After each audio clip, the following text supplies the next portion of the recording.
পুরী মানেই বাঙালির আবেগ, আর পুরী মানেই জগন্নাথ দেবের টেম্পল, আর সেই উথাল পাতাল সমুদ্রে স্নান, সকালবেলা একটা সুন্দর সানরাইজ থেকে দিন শুরু করা, আর দুপুরবেলা চান করে একটু রেস্ট নিয়ে বিকেলবেলা স্বর্গদ্বারে বসে বসে ঢেউ গোনা।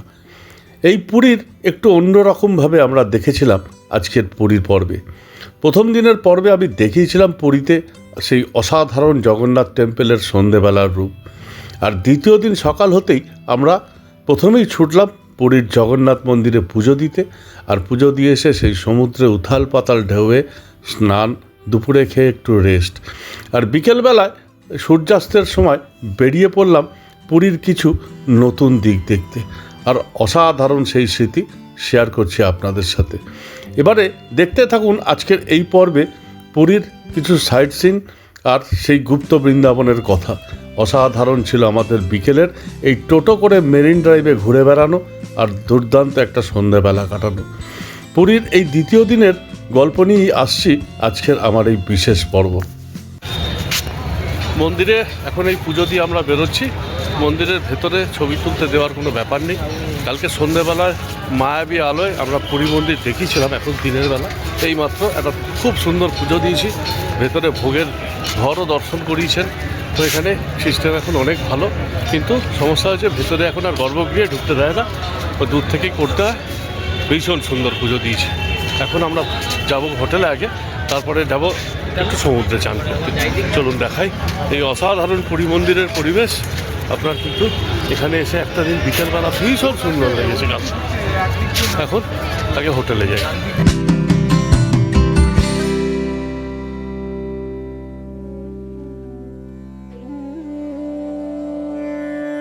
গোপালটা দেখাও।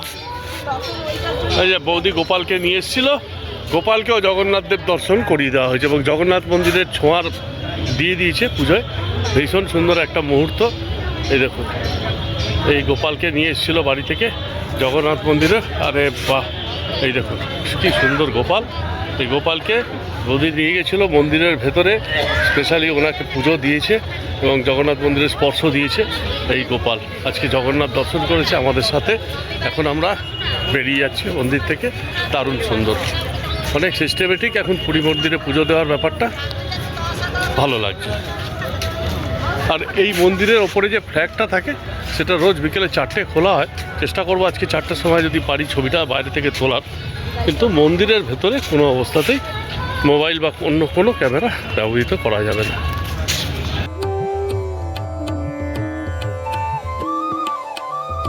সমুদ্রের ধারে পুজো দিয়ে এসেছি একটা খুব সুন্দর। এবার আমরা সবাই মিলে একটু চান করব। সমুদ্রে চান পুরীতে এসে করার একটা মজাই আলাদা। ভীষণ, কালকেও চান করেছি, আজকেও করব। অসম্ভব ভালো ঢেউ এখন জল, তার জন্য চান করে কিন্তু দারুণ মজা। তবে চড়া রোদ, গরম আছে। পুরীতে এসে সমুদ্রে চান কিন্তু করতেই হবে, তাই এখন জলে।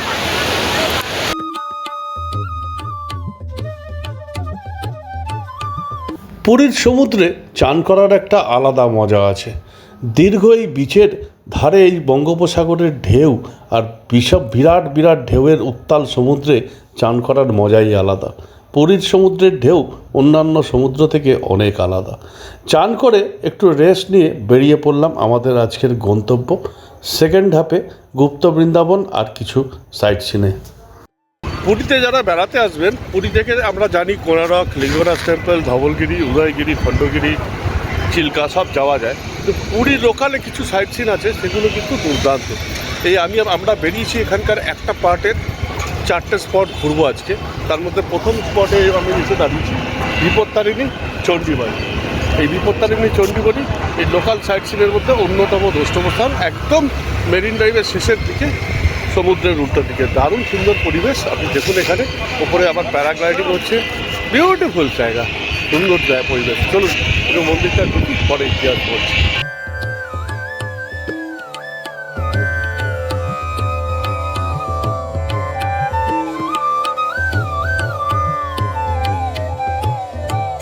পুরীতে আমাদের এই দ্বিতীয় দিনের সকাল শুরু হয়েছিল জগন্নাথ দেবের মন্দিরে পুজো দিয়ে। তারপরে সমুদ্রে স্নান আর ফিরে এসে লাঞ্চ করে একটু রেস্ট, বেরিয়ে পড়লাম বিকেলবেলা।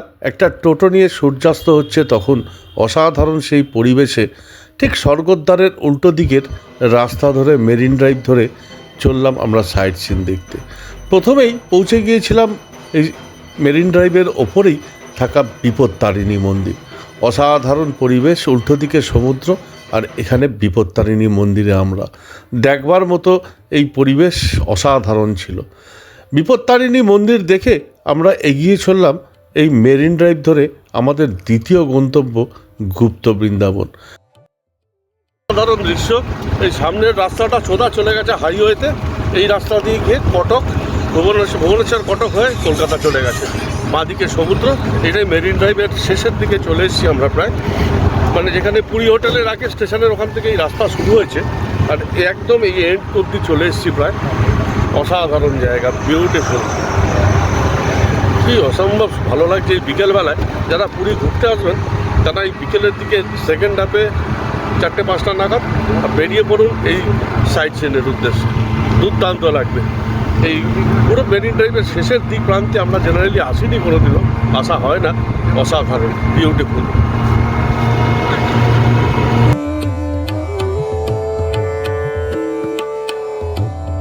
বিকেলবেলায় টোটো চড়ে এই মেরিন ড্রাইভের অপর প্রান্ত অসাধারণ।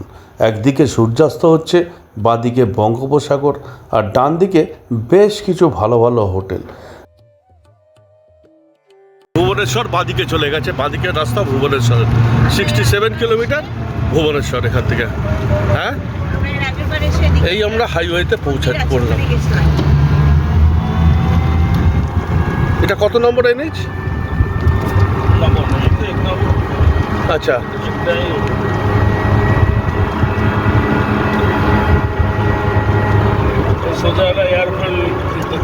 কোথায়? এয়ারপোর্ট। আচ্ছা, সোজা রাস্তাটা পুরী এয়ারপোর্ট তৈরি হচ্ছে। এটা হয়ে গেলে আরও ভালো হবে। এই সোজা রাস্তা তৈরি হচ্ছে পুরী এয়ারপোর্ট।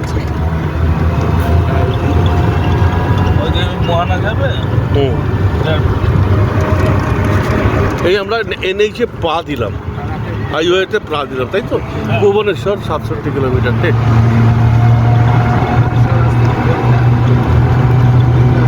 অসম্ভব সুন্দর জার্নি।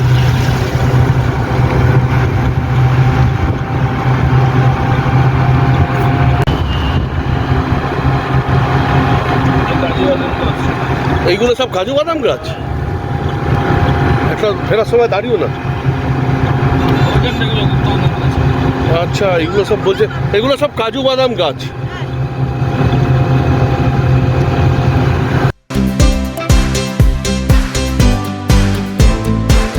আমরা এখন যাচ্ছি গুপ্ত বৃন্দাবন, আর এই বাঁদিকের এই পুরো বাগানটা হচ্ছে, এই গাছগুলো হচ্ছে কাজু বাদাম গাছ। গুপ্ত বৃন্দাবনের কাছাকাছি আমরা পৌঁছে গেছি, একদম সব কাজু কাজু হয়েছে মনে হচ্ছে। ফলগুলো ফুল ধরেছে না, এই কাজু, সব কটা কাজু বাদাম গাছ, বিরাট এরিয়া নিয়ে।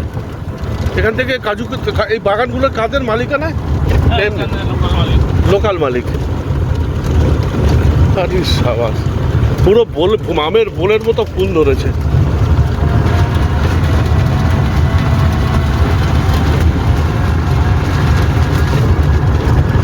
বিরাট বিরাট, বিঘার পর বিঘা এখানে পুরো কাজু বাদামের গাছ। এই যে এই উল্টো দিকেও তাই, সমস্ত কাজু বাদাম গাছ। আমরা এখন গুপ্ত বৃন্দাবনে ঢুকেছি, এই পুরো পুরো সব কাজু বাদাম গাছ। কাজু বাদামের এই ফুলগুলো, এই বীজগুলো দেখাই, এগুলো ফুল ধরেছে। এগুলো সব কাজু বাদাম ফুল না, এই যে আমের বোলের মতো সব কাজু বাদামের। লাভলি।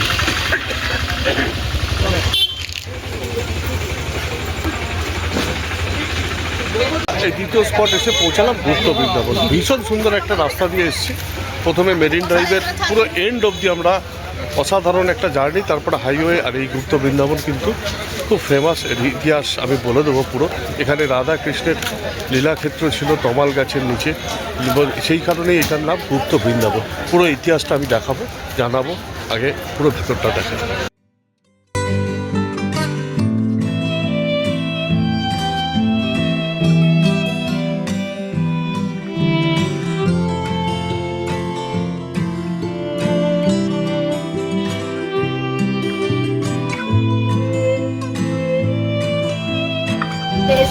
এই হচ্ছে গুপ্ত বৃন্দাবন, কি দারুণ জায়গা, লাভলি। এটা বিরাট একটা পার্ক।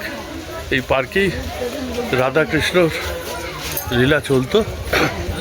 কথিত আছে প্রায় 150 এডিতে এই জায়গাটার নাম দেওয়া হয় গুপ্ত বৃন্দাবন। বৃন্দাবনের মতোই পুরো সাজিয়ে রাখা, ভীষণ সুন্দর পার্ক পুরো করে রেখেছে। এই মন্দির সামনে, এখানেই গৌরাঙ্গের মন্দির, দারুণ সুন্দর। আর এর পুরো ইতিহাস আমি আপনাদের সামনে তুলে ধরবো। আগে মন্দিরের ভেতরটা দেখে আসি।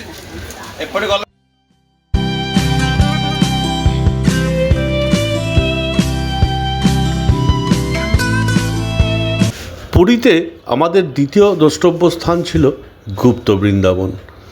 গুপ্ত বৃন্দাবন পুরীর এক অন্যতম দ্রষ্টব্য স্থান এবং অসাধারণ একটা এর পরিবেশ। কাজু বাদাম ঘেরা বাগানের মাঝখানে এই গুপ্ত বৃন্দাবন দেখার মতো। কথিত আছে এই অঞ্চলেই এই গুপ্ত বৃন্দাবনের তমাল গাছের নিচে রাধাকৃষ্ণ মিলিত হতো। ঘন জঙ্গলে ঘেরা এই গুপ্ত বৃন্দাবন পুরীর অন্যতম আকর্ষণ কেন্দ্র।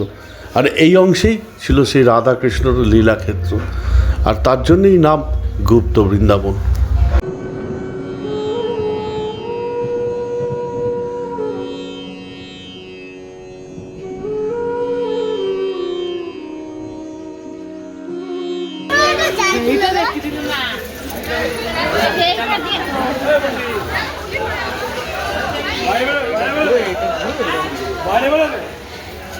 এই সেই তমাল গাছের গুড়ি যেখানে রাধাকৃষ্ণর নিচে মূর্তি আছে, এখানেই সেই গোপনে তাদের লীলা চলতো।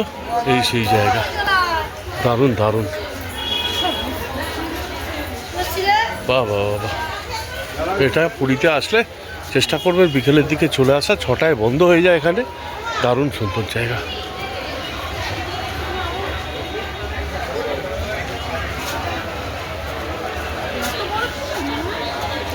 আর সামনে চৈতন্যদেবের একটা বিরাট মূর্তি। কথিত আছে চৈতন্যদেবের মহাপ্রভুর নাকি জন্ম এই স্থানে হয়েছিল।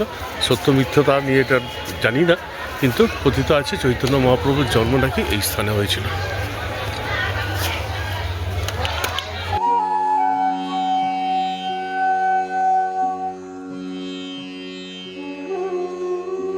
পুরীতে যারা ঘুরতে আসবেন তারা চেষ্টা করুন একদিন এই দিকটা ঘুরে যাওয়ার। পুরীতে সাধারণত আমরা সাইট সিইং বলতেই বুঝি কোনারক, ধবলগিরি, উদয়গিরি, খণ্ডগিরি, ভুবনেশ্বর লিঙ্গরাজ টেম্পল, নন্দনকানন। হাতে 3 দিন সময় নিয়ে এলে পুরীতে আপনি একদিন অবশ্যই এটা ঘুরে নিন। এই সেকেন্ড ধাপে এই গুপ্ত বৃন্দাবন, বিপত্তারিণী মন্দির, আর তারপরে আমাদের শেষকালে যাওয়া ওমকারনাথ মন্দির সন্ধ্যাবেলায় ছিল অপূর্ব এক অভিজ্ঞতা।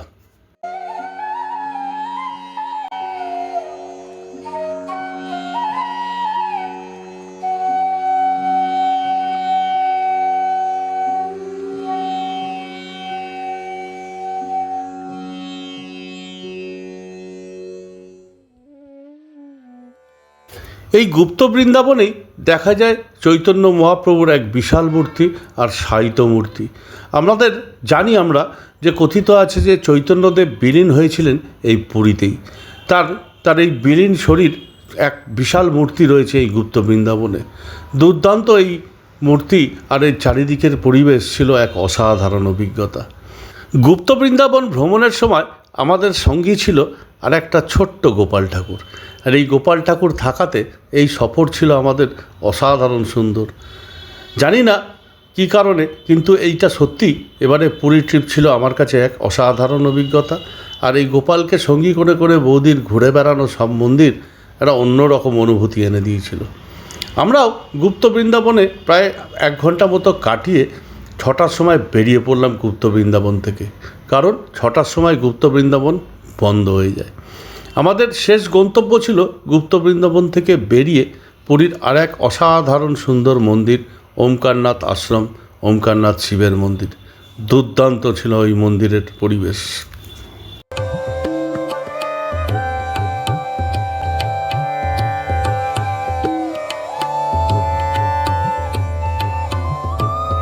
গুপ্ত বৃন্দাবন থেকে বেরিয়ে আমরা খুব কাছেই সেই ওমকারনাথ আশ্রম, ওমকারনাথ শিবের মন্দিরে ঢুকলাম। তখন সূর্যাস্ত সবে হয়েছে, আকাশের লাল আভা রয়েছে, আর তার সামনে এক বিশাল শিবের মূর্তি বসে আছে। অসাধারণ তার পরিবেশ। পুরীর আমাদের তৃতীয় স্পট যেটা ঘুরতে এসেছি এখন, ওমকারেশ্বর শিব মন্দির। 108টা শিবলিঙ্গ আছে। একদম গুপ্ত বৃন্দাবন থেকে উঠে হাইওয়ের উল্টো দিকে এই ওমকারেশ্বর মন্দির। অসম্ভব সুন্দর পরিবেশ, ঘুরে নিতে পারেন পুরীতে এসে এই ওমকারেশ্বর মন্দির। চলুন মন্দিরের ভেতরটা ঢুকি, দেখাই এই 108টা শিবলিঙ্গ মন্দির আর ইতিহাসও জানাই।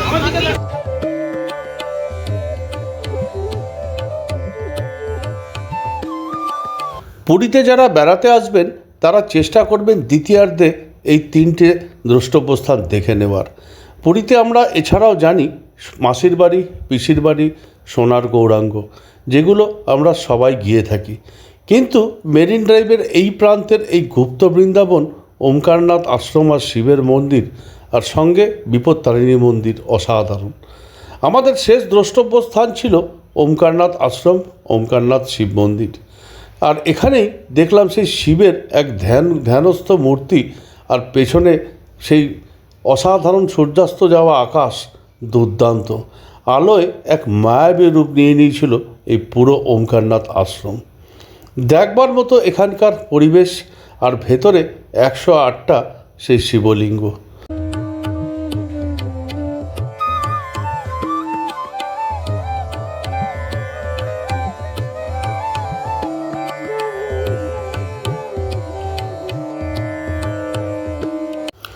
সন্ধেবেলায় ওমকারনাথ আশ্রম আর এই ওমকারনাথ মন্দির ভীষণ সুন্দর। আমরাও বেশ কিছুক্ষণ সময় এখানে ঘোরাঘুরি করলাম, কাটালাম প্রায় ঘণ্টাখানেক। দুর্দান্ত একটা পরিবেশ আর দুর্দান্ত একটা মায়াবী রূপ এই ওমকারনাথ আশ্রমের। দারুণ লাগলো সন্ধেবেলা। তাই যারা পুরীতে আসবেন চেষ্টা করবেন এটা বিকেলের দিকে আসার। এই আলোয় আলোকিত হয়ে থাকা এই ওমকারনাথ মন্দির অসাধারণ লাগবে সন্ধেবেলায়। পুরীর দ্রষ্টব্য স্থানের মধ্যে এই ওমকারনাথ আশ্রম মন্দির এক অসাধারণ জায়গা। তাই এখানে যারা বেড়াতে আসবেন চেষ্টা করুন একবার এখানে ঘুরে যেতে।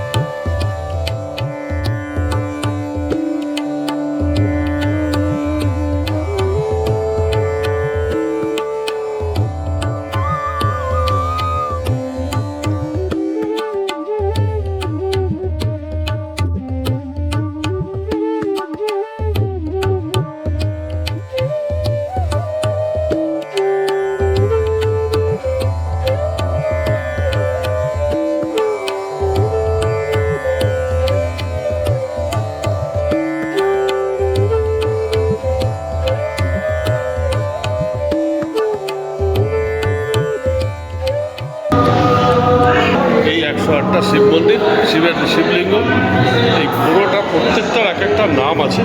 তো এই যে এখানে লেখা আছে প্রত্যেকটা, ভীষণ সুন্দর। এই যেমন এটা সাদা তুষার ধর্ম, এটা অমরনাথ। আমরা যেটা অমরনাথ যাত্রায় সাদা, যেহেতু সাদা, ওটা সাদা শিবলিঙ্গ, ভীষণ সুন্দর। এখানে পুরো 108টা শিবলিঙ্গ রাখা আছে, প্রত্যেকটা আলাদা আলাদা নাম সেই হিসেবে লেখা আছে, প্রত্যেকটা নাম লেখা আছে। দুর্দান্ত।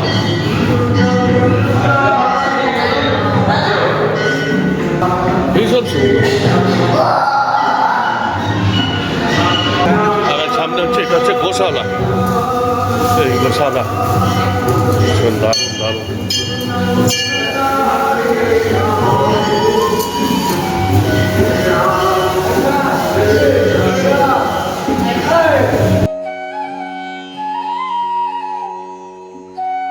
ওমকারনাথ মন্দির দেখে এবার আমাদের ফেরার পালা। আর ফেরার সময় সন্ধেবেলার ওই জাঁকজমক স্বর্গদ্বারে মাছ ভাজা না খেলে পুরী যাওয়াই বৃথা। আমরাও তাই চলে এলাম স্বর্গদ্বারের সেই জমজমাট বিচে। এই সন্ধেবেলা স্বর্গদ্বারের সামনে পুরী জমজমাট পুরো। এখানে আপনি সমস্ত দোকান আছে, কেনাকাটা করছে লোকে, আর মাছ ভাজার জন্য বিখ্যাত। মাছ ভাজা আমরাও খাবো, দেখি কী মাছ আছে। জমজমাট প্রতিদিন স্বর্গদ্বার এইখানে সব সময় জমজমাট। সন্ধ্যাবেলা এই চত্বর একটু ঘুরে দেখবেন, যেতে পারেন মাছ ভাজা।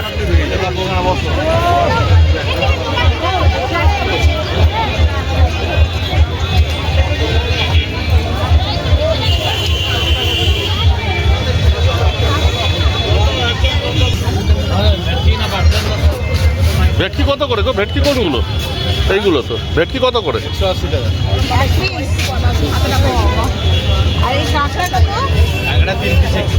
কাঁকড়া কাঁকড়া খাবে? কাঁকড়া 3 পিস 100। ভেটকি নাও নাকি? না পমফ্রেট ভাজা ফ্রাই খাবে? এটা কি মাছ ওগুলো? এগুলো যেগুলো থিকনেস বেশি সেগুলো ভাজা কম। তুমি যদি খেতে চাও এগুলো খেতে পারো। কি ভোলা মাছ না? ভোলা মাছ টাইপের এইটা, এই ভোলা মাছের ফ্রাই আমরা নিয়েছি। দেখি টেস্ট করে কেমন। 180 টাকা, এই 150 টাকা, 150 টাকা, 150 টাকা। দেখি একটু কেমন টেস্ট। দুদিনের এই পুরী ভ্রমণ আমাদের কাছে ছিল এক দুর্দান্ত অভিজ্ঞতা। অনেক দিন বাদে পুরীতে গিয়ে ভীষণ ভালো লাগলো। আর আমাদের এই পুরীর আজকেই শেষ দিন ছিল, আর তারপরে চলে যাবার পালা ছিল দারিংবাড়ি গোপালপুর। আজকের মতো আমার এই পুরী পর্ব এখানেই শেষ। আগামী পর্বে আসছি দারিংবাড়ির পুরো গল্প নিয়ে। দেখতে থাকুন, আর যদি ভালো লাগে অবশ্যই লাইক, শেয়ার, কমেন্ট করুন। আর হ্যাঁ, চ্যানেলটা সাবস্ক্রাইব করুন। আজকের মতো আমার এই পর্ব এখানেই শেষ। ভালো থাকবেন। Good night.